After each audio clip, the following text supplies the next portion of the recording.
So hello guys, मेरा नाम है भावना मेहरा और मैं बहुत दिनों बाद वीडियो डाल रही हूँ। और जैसे कि सबको पता है, बहुत बड़ी बहुत ऐसी बात नहीं है कि जो आपको ना पता हो कि नीट कैंसिल हो चुका है और रीनीट होने जा रहा है।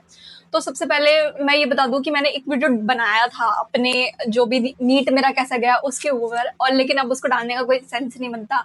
सब कुछ हो गया था, उसकी एडिटिंग वगैरह सब कुछ हो गई थी। मैंने सोचा था कि एग्जाम के बाद फिर से कंटेंट क्रिएशन शुरू करते हैं। कुछ दिन से मैंने रोक दिया था कि एग्जाम होने दो, फिर उसके बाद शुरू करते हैं। तो फर्स्ट ऑफ ऑल मैं पहले बता देती हूँ कि मेरा पिछला वाला नीट कैसा गया। तो वो बहुत अच्छा गया था। उसमें मेरे फिजिक्स के कुछ क्वेश्चन छूट गए थे क्योंकि मेरे को पेपर लेंथी लगा था। और जब मैंने सुना कि नीट कैंसिल हो गया तो मैंने थोड़ी हिम्मत जुटा के, क्या हिम्मत जुटा के, अब तो कैंसिल ही हो गया, तो मैंने अपने मार्क्स कैलकुलेट करे जो कि मेरी कट ऑफ से बहुत ज्यादा ऊपर आ रहे थे और मेरा सिलेक्शन इस बार हो जाता। लेकिन क्योंकि किस्मत बहुत ज्यादा बुरी है और हर बार ये एनटीए प्रूव कर देता है कि वो नेशनल ट्रॉमा एजेंसी है, तो उसने ये इस बार भी प्रूव कर दिया और इस बार प्रूव करते हुए उसने हमारा 3 मई का पेपर कैंसिल कर दिया है। बट ये एक अच्छी न्यूज भी हो सकती है, मतलब ये एक ब्लेसिंग इन डिस्गाइज भी हो सकती है, क्योंकि ये बात आ रही है न्यूज में कि 10,000 बच्चों तक पेपर चला गया और 50,000 या 60,000 तक तो सीट ही है। तो अगर 10,000 तक पेपर चला गया बच्चों तक, और अभी इसका तो कुछ है नहीं, 10,000 प्लस बच्चों तक गया, तो हमारी रैंक इन्फ्लेशन हो सकती थी बहुत ज्यादा, हमारी कट ऑफ इन्फ्लेशन हो सकता था। और मे भी हो सकता है कि जनरल कैटेगरी वालों को 650 के ऊपर भी ना मिले कॉलेजेस, क्योंकि जिस तरीके से बता रहे थे कि एयर रैंक आ रही थी सब बच्चों की। तो मुझे ऐसा लगता है कि ठीक है गाइस, बहुत बुरा हुआ, बहुत स्ट्रेसफुल था। मैंने भी बहुत सारी चीजें सोची थी कि मैं एग्जाम के बाद ये सब करूंगी, वीडियोस बनाऊंगी, ड्राइंग करूंगी, मतलब मैंने बहुत सारे कलर्स भी ऑर्डर किए थे, मैंने नॉवेल्स ऑर्डर कर दी थी कि अब मैं वो करूंगी, कुछ नया नया ट्राई कर रही थी मैं। बट जैसे मुझे ये न्यूज आई तो मेरा दिमाग खराब हो गया पूरी तरीके से। बट कल मैंने सोचा कि इट्स ओके, जो मेरा फिजिक्स का पेपर छूटा था वो हम दोबारा कर सकते हैं। और मतलब ऑब्वियसली कि 10 दिन मैं भूल गई हूँ बहुत सारा, लेकिन ऐसा नहीं होता। हमारा दिमाग जो होता है वो, हम लोग जब पेपर देके आ गए थे तो वो शट डाउन मोड पे चला गया। शट डाउन मोड पे मतलब इन द सेंस कि वो बहुत ज्यादा उसमें था, इमरजेंसी मोड में था कि भाई हमें पढ़ना है पढ़ना है बहुत ज्यादा बहुत दिन तक। और फिर अब वो एकदम रिलैक्स स्टेट में चला गया ना, तो हमें ऐसा लग रहा है कि हम भूल गए हैं। लेकिन अगर हम लोग रिवाइज करेंगे तो हम लोग को सब कुछ याद आ जाएगा। तो मैं वही बता रही थी। बट अब मैंने सोचा कि नहीं, मैं कॉन्टेंट क्रिएशन भी शुरू करूंगी फिर से अपना, और पढ़ाई भी शुरू करूंगी नीट रीनीट की। सो इफ आप लोगों को ये जानना है कि मैं कैसे अपना रीनीट का दोबारा से कर रही हूँ, क्योंकि मुझे पता है कि मेरा कहाँ कहाँ रह गया था और दोबारा मुझे किन किन चीज़ों को रिवाइज करना है, कौन कौन से चैप्टर्स को मुझे सब्जेक्ट्स को अपने स्ट्रॉन्ग रखना है। मेरे सब्जेक्ट्स यही थे, मैंने पिछली बार भी यही टेक्निक लगाई थी कि बायो और केमिस्ट्री मुझे अच्छे से कर लेना है। केमिस्ट्री में मुझे 100 120 या 130 तक के मार्क्स लेके आने हैं और मेरे को अच्छा और बहुत डिसेंट कॉलेज मिल जाएगा मेरी कैटेगरी के हिसाब से। बट अभी रीनीट होना है तो दोबारा से मैं वही चीजें यूज करूंगी। बट थोड़ा सा, क्योंकि ये सुनने में आ रहा है कि रीनीट जो होता है वो बहुत ज्यादा डिफिकल्ट होता है, तो उसके हिसाब से भी तैयारी शुरू करेंगे।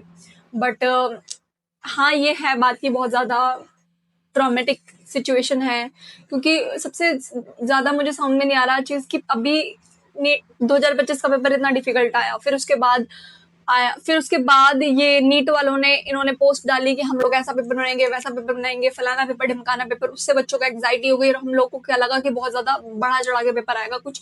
मैं भी उस दिन बहुत ज्यादा एंग्जाइटी में आ गई थी और मैंने बहुत ज्यादा पढ़ा था, मतलब जेई मेंस का मैंने प्रिपरेशन कर ली थी कि इसके पीवाईक्यूज कर लेती हूँ, अगर आ भी गए तो मैं कर लूंगी, बहुत बुरा पेपर नहीं जाएगा। लेकिन उस हिसाब से जब मैंने प्रिपरेशन करी तो पेपर उसके हिसाब से आया नहीं, पेपर आ गया ईजी।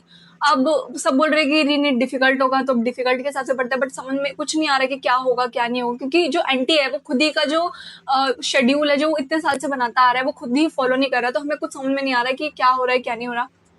अभी देखते हैं टीचर्स क्या बोलेंगे। लेकिन गाइज अभी से ही पढ़ना शुरू करो, क्योंकि जो बच्चे हर बारी बॉर्डर लाइन पे रह जाते हैं कुछ मार्क्स से, 10 मार्क्स से, 15 मार्क्स से, और इस बार भी वो रह रहे थे, उनके लिए बहुत बड़ा बहुत अच्छा मतलब टाइम है कि रीनीट हो रहा है, उनको एक और चांस मिल रहा है। जिनका नहीं होना था या जिन्होंने नहीं पढ़ा था इट्स ओके, क्योंकि उनका तो होना ही नहीं था ना। अच्छी बात है, चलो कोई बात नहीं, किसी को अपनी लाइन भी चेंज करनी, क्योंकि आई नो बहुत ज्यादा ट्रॉमेटिक हो रहा है, बहुत ज्यादा चीजें बहुत ज्यादा बिगड़ रही है इस लाइन में, बहुत ज्यादा ट्रॉमा दे रही है ये चीजें। मतलब फ्यूचर डॉक्टर ना कह के हम तो प्रेजेंटेशन बन चुके हैं इस टाइम पे।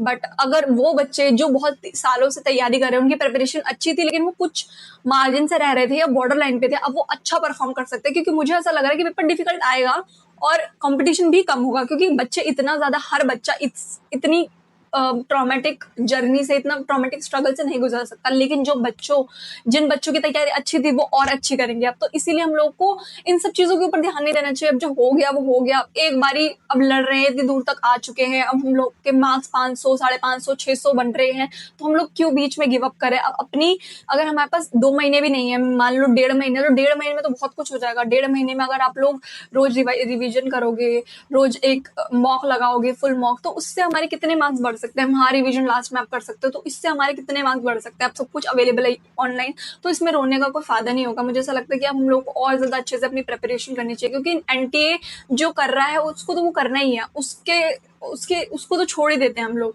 वो देगा ही ट्रॉमा, लेकिन हमें हमारा काम करना है इस टाइम पे।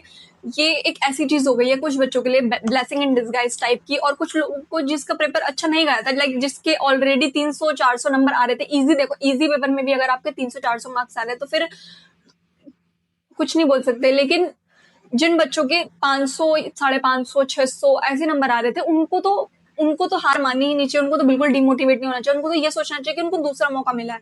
तो गाइज, अगर आपको मतलब ये सब अगर आपको जानना है कि मैं अपने रीनीट की तैयारी शुरुआत कैसे कर रही हूँ, या फिर कौन कौन से रिसोर्सेज से पढ़ रही हूँ, कौन कौन से टीचर्स को फॉलो कर रही हूँ, कैसे कैसे अपना प्लान बना रही हूँ, तो आप लोग मुझे कमेंट कर सकते हैं। इसके ऊपर मैं अलग से अलग वीडियो बना दूंगी।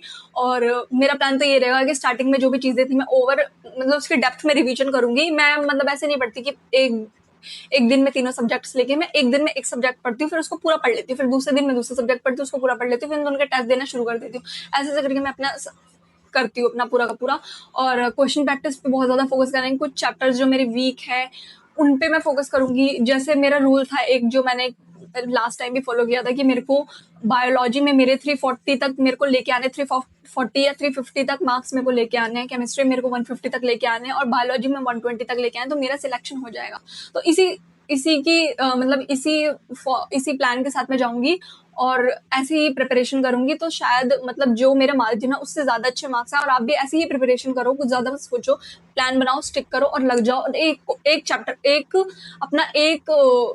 टीचर पकड़ो और उसके पीछे पड़ जाओ भाई, वो जो कराएंगे, क्योंकि रीनीट भी बहुत सारे टीचर्स कराने, आपको नहीं समझ में आ रहा तो आप उनको फॉलो कर सकते हैं। Like for example Tamanna Chaudhary ma'am कराएंगी, सी पहूजा मैम कराएंगे, और नितेश देवनानी सर कराएंगे, बहुत सारे टीचर्स है, पीडब्ल्यू वाले भी कराएंगे। तो अगर आपको ये नहीं समझ में आ रहा है कि आपको प्लानर कैसे बनाना है, तो आप उनके साथ जा सकते हो, उनके साथ तैयारी करा सकते हो, क्योंकि ओवरऑल वो टीचर्स हैं, वो बहुत अच्छा कराएंगे।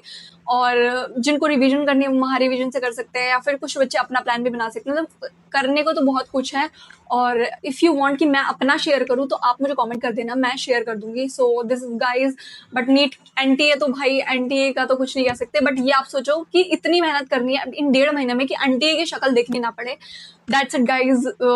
सो यही वीडियो थी मेरी। अगर आपको कुछ भी पूछना हो या किसी भी चीज़ के ऊपर वीडियो चाहिए तो आप कमेंट कर सकते हो, मैं वीडियो बना दूंगी जब भी मेरे को टाइम मिलेगा, क्योंकि अब बनानी ही पड़ेगी। मैं back to the content creation वाले उस पर आ गई हूँ, कि अगर मैंने इसको छोड़ दिया और साथ में, क्योंकि पहले मैंने इसको छोड़ दिया था कि पढ़ाई के बाद तो बना ही लेंगे, लेकिन बहुत ज्यादा ट्रॉमेटिक हो रहा है, तो मैंने सोचा चलो स्टार्ट ही कर देते हैं।